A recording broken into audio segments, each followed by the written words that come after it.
समड़ियाल ईद उल फितर करीब आते ही चोरों डाकुओं की झलकार दिन और रात में बेखौफ खतर पुलिस को सलामियां देने लगे। चोर शहरियों को लूटने में मसरूफ अमल लूटते हैं और छूमंतर हो जाते हैं। मुकामी पुलिस वारदातों को रोकने में बुरी तरह नाकाम। समड़ियाल एक ही रात में चोर 8 मोटरसाइकिलें ले उड़े और यही नहीं, समड़ियाल के मौजा अब्दुल्लाबाद में डाकुओं ने दिन दहाड़े किराना स्टोर पर डकैती की, वारदात की और लाखों रुपए नकदी लूट कर फरार हो गए।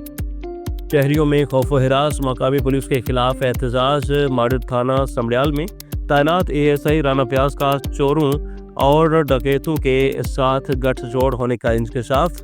मौसूफ ने इन वारदातों से चंद रोज कबल मोटरसाइकिल चोर गैंग के करिंदे को पकड़कर भारी रिश्वत लेकर छोड़ दिया था। शहरियों का मजीद कहना था कि राना प्याज एएसआई और दीगर थाना में तैनात एहलकारों के चोरों और डाकुओं और मनशात फरोशों से गहरे रवाबत का इंकशाफ हुआ है।